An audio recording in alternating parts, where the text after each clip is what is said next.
गौरक्षा के नाम पर तशद्दुद पर सुप्रीम कोर्ट ने जाहिर की तशवीश। चीफ जस्टिस दीपक मिश्रा ने कहा ऐसी वारदातें नहीं होनी चाहिए।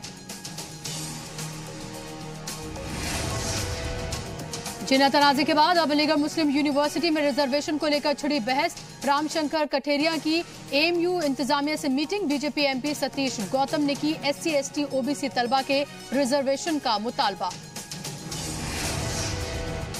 NCERT की किताब पर तनाजा। बीजेपी को बताया गया हिंदुत्व के एजेंडे वाली पार्टी। 1980 और 1984 में कामयाबी नहीं मिलने पर बीजेपी ने अपनाया हिंदुत्व का रास्ता। शाबानो केस और अयोध्या तनाजे का भी किया गया जिक्र। वन नेशन वन इलेक्शन पर कांग्रेस को खुला एतराज। खड़गे ने कहा कि मुल्क में किसी इलेक्शन को रोके रखना होगा गैर जमहूरी। पश्चिम बंगाल पंचायत इलेक्शन में तशद्दुद पर सुप्रीम कोर्ट की ममता सरकार को फटकार। 34% सीटों पर बिना मुकाबला जीत से गैर जानिबदाराना पर उठे सवाल। और दिल्ली में सीएम बड़े या लेफ्टिनेंट गवर्नर, सुप्रीम कोर्ट कल करेगा फैसला। CJI की क़यादत में 5 जजों की आईनी बेंच करेगी समाअत।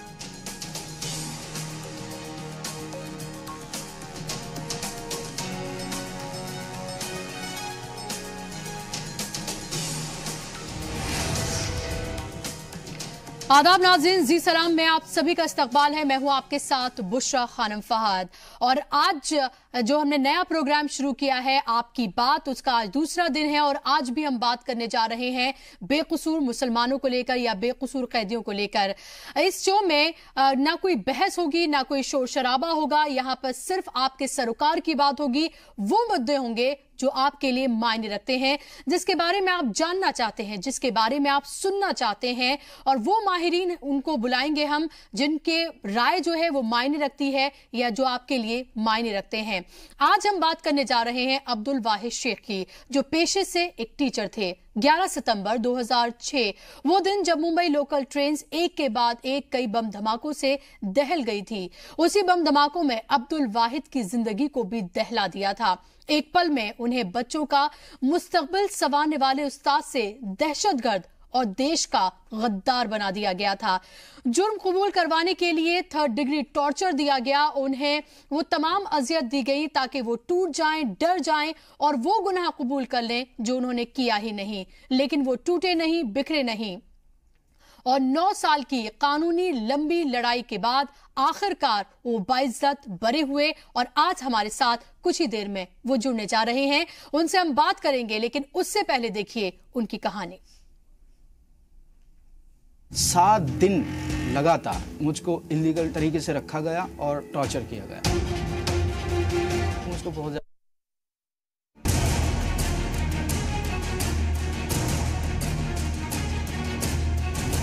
7 सितंबर 2006 वो दिन जब मुंबई की लोकल ट्रेन्स एक के बाद एक कई बम धमाकों से दहल गई थी, जिसमें 189 लोगों की मौत हो गई थी और 800 से ज्यादा लोग इसमें जख्मी हो गए थे।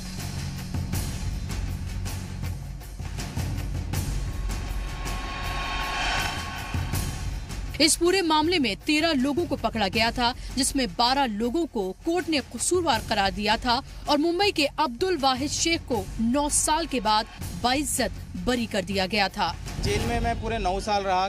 कोर्ट में ट्रायल चला और उसके बाद मुझे कोर्ट ने बाइज्जत बरी कर दिया 2015 में। लेकिन वहाँ से आने के बाद मैं अपनी लाइफ गुजार रहा हूँ। आज तक सरकार ने या पुलिस ने कोई माफ़ी नहीं मांगी है और कोई किसी तरह का कोई रिहैबिलिटेशन या कंपनसेशन मुझे नहीं दिया।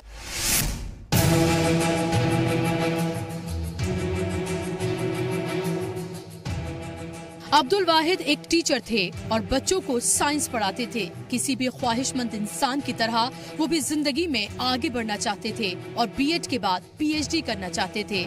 वो ये सब कुछ कर पाते, आगे बढ़ पाते, उससे पहले ही उन्हें ऐसी बेड़ियों में बांध दिया गया जिससे वो कभी आजाद न हो पाए। उन्हें ऐसे जुर्म की सजा में कैद किया गया जिसके बारे में उन्होंने कभी सोचा भी नहीं था। मुंबई ATS ने वाहिद को लेकर पूरी कहानी गढ़ी, जिसमें उनके ऊपर इल्जाम लगाया गया था कि वाहिद ने 6 पाकिस्तानी दहशतगर्दों को, जिन्होंने बॉम्ब प्लांट किए थे, उन्हें अपने घर पर पनाह दी थी। जेल जाने के बाद भी हमको पता नहीं था कि पुलिस ने हम लोगों को किस केस में अरेस्ट किया है। जो कैदी ऑलरेडी जेल में थे उन्होंने बताया कि आप लोगों को बॉम्बे ट्रेन ब्लास्ट केस में अरेस्ट किया गया है और आप लोगों के बारे में इस तरह की स्टोरीज जो है पेपर में आ रही है। तो हम लोगों ने उस दिन सोच लिया था कि हमको इसको जंग लड़नी है, अदालत के अंदर भी और अदालत के बाहर भी। जो एटीएस कभी साबित ही नहीं कर पाई, लेकिन एक पल में उन्हें बच्चों का मुस्तकबिल संवारने वाले उस्ताद से दहशतगर्द और देश का गद्दार बना दिया गया। जुर्म कबूल करवाने के लिए 3rd डिग्री टॉर्चर दिया गया। उनको वो तमाम अज़ियत दी गई ताकि वो टूट जाएं, डर जाएं, बिखर जाएं और वो गुनाह कबूल कर लें जो उन्होंने नहीं किया। लेकिन वो टूटे नहीं, बिखरे नहीं, बल्कि इस दौरान जेल में रहकर उन्होंने बेगुनाह कैदी के नाम से एक किताब भी लिखी है, जिसमें उन्होंने कानूनी निजाम से लेकर सिक्योरिटी एजेंसीज के रवैये को लेकर सवाल खड़े किए हैं और आप बीती भी सुनाई है। अरेस्टिंग से पहले बॉम्बे यूनिवर्सिटी से पीएचडी करना चाह रहा था, लेकिन अरेस्ट हो गया तो मेरे जहन में ये था कि मैं इस पूरे केस को लेकर के एक किताब लिखूं ताकि दुनिया को सच्चाई बताऊं। मैंने 2007 में किताब लिखना शुरू कर दी। सर्चिंग होती है, पूरी बॉडी सर्चिंग और आपका जो हाँ रूम है जेल के अंदर उसकी सर्चिंग, आपकी जितने सामान है उसकी सर्चिंग, और उसमें जो भी कुछ मिलता है उनको तो उसको ले जाते। तो जितने मैंने पेजेस लिखे थे बुक के उस दौरान वो सारे लेके उन्होंने जला दिए। 2014 में वाहिद को बरी कर दिया गया था। सवाल ये है कि अब्दुल वाहिद के वो 9 बरस कौन लौटाएगा? वो इतने सालों की जिल्लत जो उनकी फैमिली ने बर्दाश्त की उसका हिसाब कौन देगा? वो 9 बरस जो उन्होंने पुलिस कस्टडी में अजियत बर्दाश्त की वो हर पल उन्हें कौन लौटाएगा? हमारे साथ जो टॉर्चर हुआ है वो कंटिन्यू मेरे साथ 3 महीना टॉर्चर हुआ है। 3rd डिग्री जो था उसमें 2 इम्पोर्टेंट जो टॉर्चर है, एक तो है electric shock on private parts. आदमी पूरी तरह से हिल जाता है। तो ठीक है साहब लाओ, क्या साइन करना है, क्या बोलना है बोलो, बोलता हूँ, ये स्टोरी याद कर कैमरे के सामने बोल। फिर वो कैमरे के सामने पोपट की तरह बोलता रहता है और दुनिया समझती है कि हाँ इसी ने किया तभी तो कैमरे के सामने इतनी आसानी से बोल रहे हैं। देखिए मैक्सिमम बेगुनाह फंस जाते हैं। सवाल तो अनगिनत हैं, लेकिन सवाल ये भी है कि इन सवालों के जवाब आखिर कौन देगा? मेरा फेथ पूरे सिस्टम से उठ गया है। अब मुझे बताइए 10 साल बाद मुझे छोड़ा गया, मजबूरी की हालत में छोड़ा गया, कौन मेरे 10 साल लौटाएगा? आज तक के गवर्नमेंट ने गिल्टी भी फील नहीं की है। आज तक ने गवर्नमेंट ने कभी कंपनसेशन की बात भी नहीं की है, रिहेबिलिटेशन की बात भी नहीं की है। जो कुछ है हम अपने पैरों पे खड़े अपना काम कर रहे हैं। ब्यूरो रिपोर्ट के साथ बुशरा खानम फहद, जी सलाम। तो आपने सुना दरअसल अब्दुल वाहिद के साथ क्या हुआ था। 9 साल की उन्होंने कानूनी लड़ाई लड़ी और उसके बाद वो जेल से आजाद हुए, बाइज्जत बरी हुए। सवाल कई हैं। सवाल ये है कि आखिर उनके इतने सालों का हिसाब कौन देगा? वो 9 साल जो उनकी फैमिली ने बर्दाश्त किया, जो जिल्लत बर्दाश्त की गई, जो टॉर्चर उन्होंने जेल में रहकर बर्दाश्त किया, उसका हिसाब कौन देगा? और ऐसे अब्दुल वाहिद अकेले इंसान नहीं है, ऐसे सैकड़ों लोग हैं जिनको पकड़ा गया, जेल में डाला गया, उन्हें वो तमाम अजियतें दी गई और 10, 15, 20 साल के बाद उन्हें बाइज्जत बरी किया गया। सवाल यही उठता है कि आखिर उन लोगों की इतनी जो साल जो बर्बाद हुए हैं उनका हिसाब कौन देगा? और अगर आप भी हमारे इस प्रोग्राम के साथ जुड़ना चाहते हैं तो हमारे टेलीफोन नंबर जो है वो लगातार टेलीविजन स्क्रीन पर फ्लैश हो रहे हैं। आप उनसे हम बात कर सकते हैं। सीधा अब्दुल वाहिद साहब हमारे साथ थोड़ी देर में जुड़ेंगे मुंबई से सीधा। आप उनसे जो सवाल करना चाहते हैं, जो उनके साथ शेयर करना चाहते हैं, अपनी फीलिंग्स जो आप शेयर करना चाहते हैं वो उनके साथ कर सकते हैं इन नंबर्स पर कॉल करके। वाहिद साहब खुद सीधे आपके इन सवालों का जवाब देंगे। और सीधे चलते हैं मुंबई, जहां से अब्दुल वाहिद शेख हमारे साथ जुड़ गए हैं। वाहिद साहब, क्या आप मुझे सुन सकते हैं? हाँ, मैं आपको सुन रहा हूँ जी। वाहिद साहब, सबसे पहले बहुत बहुत शुक्रिया आपका इस्तकबाल जी सलाम में कि आप ये अग्री हुए कि आप हमसे बात करेंगे। मेरा पहला सवाल आपसे ये है कि जब आप उन सालों के बारे में सोचते हैं, 9 साल जो आपने टॉर्चर वहां पर झेला, जो 9 साल आपके जेल में रहकर बर्बाद हुए, तो अब आपके जहन में क्या आता है? कैसे थे वो 9 साल? क्या वो चीजें अभी भी आपको हॉन्ट करती हैं, परेशान करती हैं?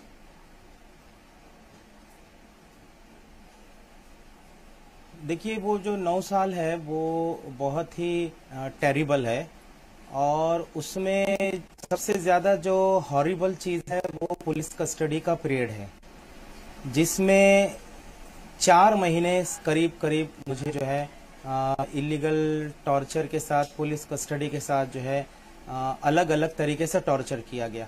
तो उस पीरियड के बाद जो 9 साल का पीरियड है जेल का, वो भी बहुत ही दर्दनाक है। ये सारा पीरियड अगर मैं आज याद करता हूँ तो मेरे रोंगटे खड़े हो जाते हैं, और आज भी ये सारी चीज़ें जो है मेरा ताक़ुब करती है, और इस पूरे इशू को लेकर के हम परेशान रहते हैं। जी, अगर बात की जाए उन 9 सालों से पहले की, जाहिर सी बात है कि आप भी एक खुशनुमा फैमिली थे, जैसे हम तमाम लोग होते हैं। आपको शायद ये अंदाज़ा भी नहीं होगा कि इस तरह का कुछ हो सकता है। कभी ऐसे किसी आपके ख्वाब में भी इस तरह की चीज़ें नहीं आई होंगी। मुझे बताइए कि जब आप 9 साल जेल में थे, आपकी फैमिली के ऊपर किस तरह का प्रेशर था? आपकी फैमिली किस दर्द तकलीफ से गुजर रही थी? क्या वो लोग जिनको आप अपना कहा करते थे, क्या उन्होंने भी आपका साथ छोड़ दिया था? देखिए, हमारी जो फैमिली थी वो बहुत ही मिडिल क्लास की एक फैमिली थी, और हम एक आम तरह से ज़िंदगी गुजार रहे थे। मैं स्कूल में एक टीचर था, मेरी फैमिली, मेरे 2 बच्चे थे, मेरी माँ और मेरे माँ बाप थे दोनों। अरेस्टिंग के बाद जो है बहुत ज़्यादा परेशानी फैमिली ने झेली है। मेरे फादर जो है उस टेंशन की वजह से जो है इंतकाल कर गए, और मेरी माँ जो एक मेंटल एक डिस्टर्ब में आ गई, साइकोलॉजिकल पेशेंट हो गई। आज भी आप देख सकते हैं घर में कि वो बीमार है जी। और बहुत ही ज़्यादा वो डिस्टर्ब है।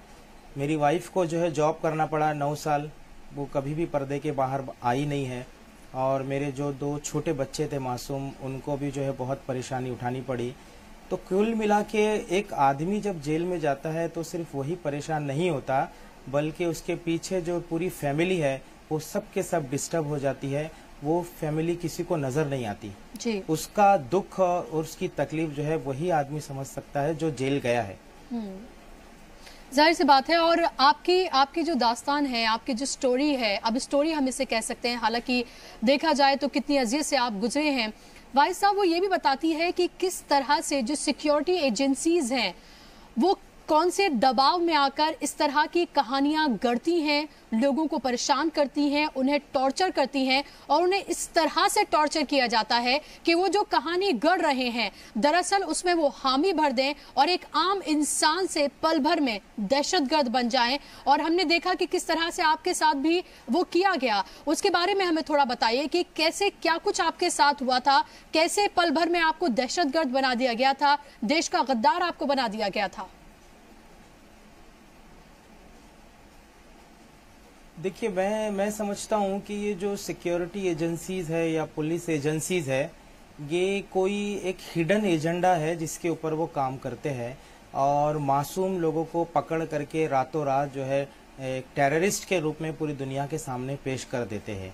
मैं भी एक आम आदमी था, एक टीचर था, अपनी फैमिली गुजार रहा था, लेकिन अचानक इन्होंने इस बम ब्लास्ट केस में मुझे गिरफ्तार किया और मुझे एक बहुत बड़े टेररिस्ट के रूप में प्रोजेक्ट किया कि जिसके पाकिस्तान से रिलेशंस है, और कुछ पाकिस्तानी बंदे इसके फ्लैट में आके रुके वगैरह, और रातों रात जो है इन्होंने एक सीधे साधे मुसलमान को एक टेररिस्ट बना कर पेश कर दिया।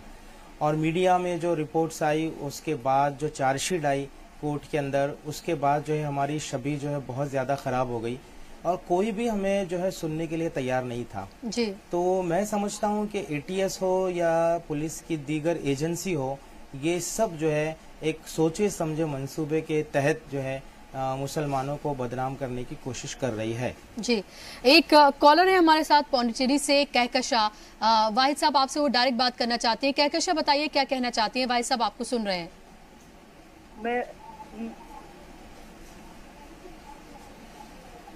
मैं पूछना चाहती हूँ कि जब से देश आजाद हुआ है और अब तक इस तरह का वारदात हमेशा होते रहता है मुसलमानों के साथ, उसको फिर 8 से 10 साल के बाद छोड़ दिया जाता है कि बेकसूर है, उनकी जिंदगी बर्बाद हो जाती, बद से बदतर हो जाती जी।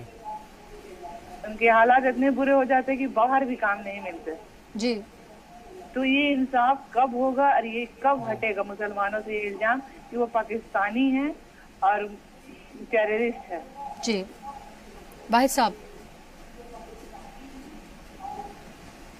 मुझे लगता है ये जो मुसलमानों पर ये इल्ज़ाम चलता आ रहा है और लोगों की जो ज़िंदगियां बर्बाद हो रही है, उसका हल आप पूछ रहे हैं क्या है।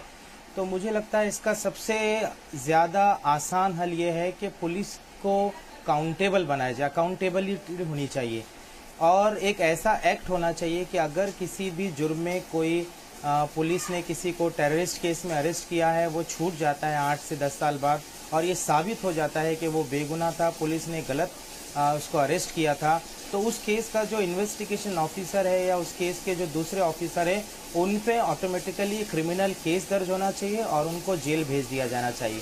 जब ऐसा कोई कानून पास होगा, उसके बाद ही जो है पुलिस इस तरह से गलत लोगों को फंसाने से रुकेगी।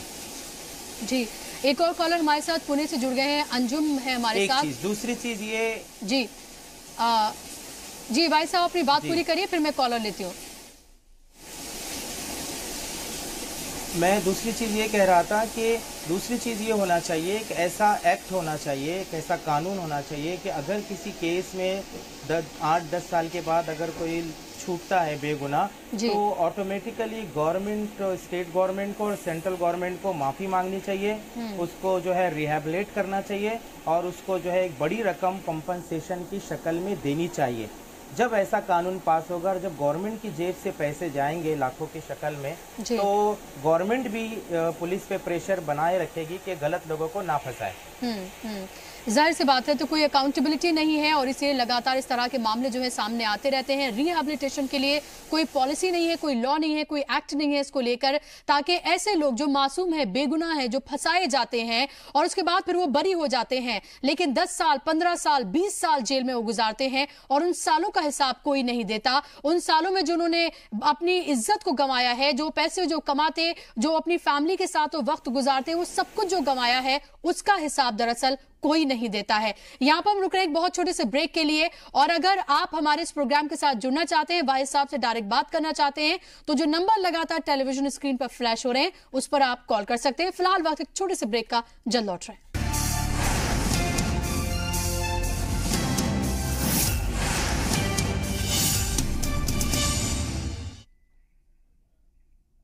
ब्रेक के बाद एक बार फिर से आप सभी का इस्तकबाल है। अब आप देख रहे हैं आपकी बात, हमारा नया शो, और उसमें हम बात कर रहे हैं बेकसूर कैदियों की, बेकसूर मुसलमानों की, जिन्हें फंसाया जाता है और उसके बाद वो बाइज्जत बरी हो जाते हैं। हमारे साथ आज जो मेहमान हैं वो अब्दुल वाहिद साहब हैं, मुंबई से, लगातार हमारे साथ बने हुए हैं। कॉलर्स भी हमारे साथ जुड़ रहे हैं।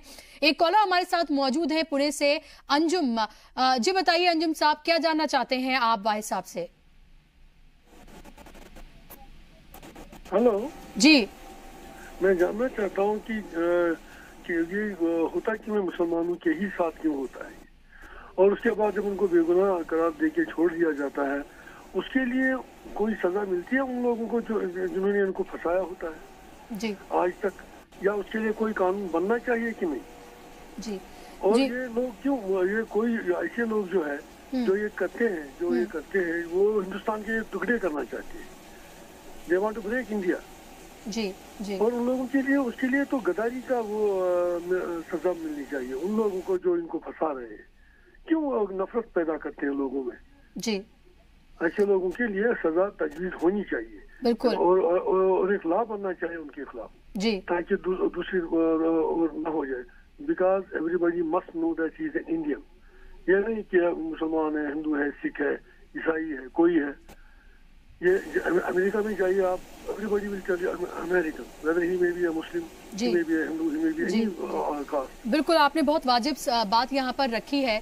और वाहिद साहब, जैसे अंजुम साहब ने भी पूछा, और लोगों का सवाल यही है कि छूट तो जाते हैं ऐसे लोग जो मुतासिर होते हैं, बाइज्जत बरी हो जाते हैं, लेकिन सवाल यह है कि उन अफसरों का क्या जो दरअसल ये तमाम झूठे केसेस बनाते हैं झूठे तमगे पाने के लिए, उनका तो कुछ नहीं होता। और फिर वो मुजरिम कहाँ जाते हैं जिन्होंने दरअसल ये किया होता है? वो तो बाइज्जत बरी हो गया, लेकिन ब्लास्ट तो हुआ था, वो मुजरिम कहाँ है? उनके बारे में क्या? ये तमाम सवाल हैं जो लोगों के जहन में है। देखिए, मैं समझता हूँ कि यहाँ हिंदुस्तान में उल्टा है जी। हिंदुस्तान में अगर कोई पुलिस वाला किसी को बेगुनाह फंसाता है और वो बेगुनाह कैदी 10 साल के बाद अगर रिहा होकर आता है तो जिन लोगों ने फंसाया है उनके ऊपर कोई सवाल नहीं उठाया जाता, उनके ऊपर कोई केस नहीं बनाया जाता। ऐसा कोई कानून हिंदुस्तान में नहीं है। इस वक्त जो हिंदुस्तान मौजूद पुलिस वालों को सिक्योरिटी फराहम करते हैं। कानून की जबान में एक वर्ड है, ने किसी बेगुनाह को फंसाया है तो उसने अपनी ड्यूटी बजा। जी वाहिद साहब से बीच में हमारा थोड़ा थोड़ा राब्ता टूट रहा है क्योंकि मुंबई में बहुत जबरदस्त बारिश हो रही है और ऐसे में मुंबई से हमारे साथ जुड़े हैं तो थोड़ी सिग्नल्स प्रॉब्लम है। हमारे साथ एक और कॉलर इस बीच जुड़ गए हैं, गुलाम मुस्तफा हैं श्रीनगर से, उनसे हम बात करेंगे। गुलाम साहब बताइए क्या कहना चाहते हैं आप वाहिद साहब से? सो मेनी जो छोड़ दिए जाते हैं बेगुनाह करार देके, जी जिन लोगों ने फंसाया होता है उनको, चाहे वो पुलिस की एजेंसी हो, ATS हो, कोई भी हो, तो उनके लिए कोई कानून नहीं है कि उनको सजा मिलनी चाहिए। जी क्या वो गलत नहीं कर रहे हैं? क्या वो क्रिमिनल नहीं है? जी क्राइम के लिए वो क्राइम नहीं करते हैं, क्राइम के लिए सजा होनी चाहिए और इसीलिए अलग कानून बनना चाहिए सुप्रीम कोर्ट में। It is my suggestion. जी बिल्कुल, और तमाम लोग हम ये देख रहे लगातार जितने कॉलर्स हमारे साथ। एक बात मैं जरूर कहना चाहता हूँ, जी you go to any country, जी वहाँ आपको कहेंगे, मान लीजिए ये आप USA में जाएंगे, everybody will tell you I am American. वो ये नहीं कहेगा कि मुसलमान हूँ, कश्मीरी हूँ, हिंदू हूँ, सिख हूँ या यूपी का हूँ या बिहारी हूँ। Nobody will tell you like that. जी जी everybody will tell you I am American.